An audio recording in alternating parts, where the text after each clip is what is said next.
ایک دفعہ کا ذکر ہے، ایک پرانے شہر کی تنگ اور سنسان گلیوں میں ایک ایسی رات آئی جو عام راتوں جیسی نہ تھی۔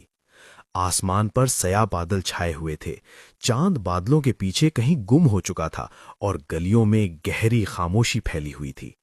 ایسا لگتا تھا جیسے پورا شہر سو چکا ہو، مگر ان خاموش گلیوں میں تین سائے آہستہ آہستہ چل رہے تھے۔ ان میں ایک بوڑھی عورت تھی جس کے ہاتھ میں ایک پرانی سی لالٹین تھی۔ لالٹین کی روشنی کمزور تھی مگر اندھیرے کو چیرتی ہوئی آگے بڑھ رہی تھی۔ اس عورت کی آنکھیں دیکھنے سے قاصر تھیں مگر چہرے پر عجیب سا سکون اور یقین تھا۔ اس کا نام اماں خدیجہ تھا۔ اس کے ساتھ اس کا بیٹا سلیم تھا جس کے چہرے سے فکر اور تھکن صاف جھلک رہی تھی، اور ان دونوں کے بیچ ایک کم عمر بچہ علی چل رہا تھا جو بار بار ارد گرد دیکھتا اور سوالیہ نظروں سے آسمان کو تکتا۔ علی نے آہستہ آواز میں پوچھا، دادی اماں، اتنا اندھیرا کیوں ہے؟ اماں خدیجہ نے مسکرا کر کہا، بیٹا، اندھیرا صرف آنکھوں کو لگتا ہے، اللہ کے لیے تو سب کچھ روشن ہے۔ یہ سن کر سلیم نے گہرا سانس لیا۔ وہ جانتا تھا کہ ماں کی بینائی تو جا چکی ہے مگر اس کا یقین آج بھی زندہ ہے۔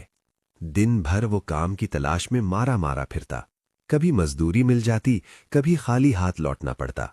اس رات بھی گھر میں فاقے کی نوبت تھی، مگر اماں خدیجہ نے ہمیشہ کی طرح کہا تھا، چلو بیٹا، اللہ دیکھ رہا ہے، وہ کسی نہ کسی دل کو نرم کر دے گا۔ وہ ایک دروازے کے سامنے رکے۔ سلیم نے ہمت کر کے دستک دی۔ السلام علیکم، اللہ کے نام پر کچھ مدد ہو جائے تو۔ کچھ لمحے گزرے مگر دروازہ نہ کھلا، اندر سے کوئی آواز نہ آئی۔ سلیم نے نظریں جھکا لیں۔ علی نے دادی کا ہاتھ مضبوطی سے پکڑ لیا۔ اماں خدیجہ نے آسمان کی طرف رخ کر کے دھیرے سے کہا، یا اللہ، تو دیکھ رہا ہے، ہمیں بھی اور اس بند دروازے کے پیچھے بیٹھے دل کو بھی۔ وہ آگے بڑھ گئے۔ راستے میں ایک خستہ حال شخص دیوار کے ساتھ بیٹھا تھا۔ اس نے کمزور آواز میں کہا، ماں جی، میرے لیے بھی دعا کر دو، آج سارا دن کچھ نہ ملا۔ اماں خدیجہ رک گئیں۔ انہوں نے اپنا کانپتا ہوا ہاتھ اس کے سر پر رکھا اور کہا، بیٹا، گھبراؤ مت، اللہ دیکھ رہا ہے، وہ ہر آنسو کا حساب رکھتا ہے۔ وہ شخص زارو قطار رونے لگا۔ گلی کے آخری موڑ پر ایک ایسا گھر تھا جہاں ہلکی سی روشنی نظر آ رہی تھی۔ سلیم نے دل ہی دل میں دعا کی اور دروازہ کھٹکھٹایا۔ اس بار دروازہ کھل گیا۔ سامنے ایک نوجوان کھڑا تھا۔ اس نے اماں خدیجہ کو دیکھا، بچے کو دیکھا اور خاموشی سے سب کچھ سمجھ گیا۔ سلیم نے دھیمی آواز میں کہا، بھائی، اماں کی آنکھیں نہیں دیکھتی، بچہ بھوکا ہے، اللہ کے نام پر کچھ ہو جائے تو۔ نوجوان ایک لمحہ خاموش رہا، پھر بولا، اندر آئیے۔ کچھ دیر بعد وہ روٹی، دال اور چند سکے لے آیا۔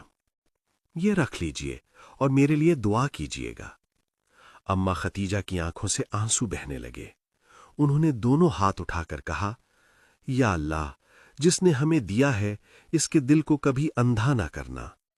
واپسی پر علی نے خوشی سے کہا، دادی اماں، اللہ نے ہمیں دیکھ لیا نا؟ اماں خدیجہ نے پیار سے اس کے سر پر ہاتھ رکھا۔ بیٹا، اللہ ہمیں ہمیشہ دیکھ رہا تھا، ہم بس صبر کر رہے تھے۔ جب وہ گھر پہنچے تو سادہ سا چراغ جلایا گیا۔ تینوں نے مل کر کھانا کھایا۔ سلیم کی آنکھوں میں امید واپس آ چکی تھی۔ اس رات اماں خدیجہ نے سجدے میں جا کر کہا، یا اللہ، تو نے ہمیں یقین سکھایا، اب ہمیں شکر گزار بھی بنا دے۔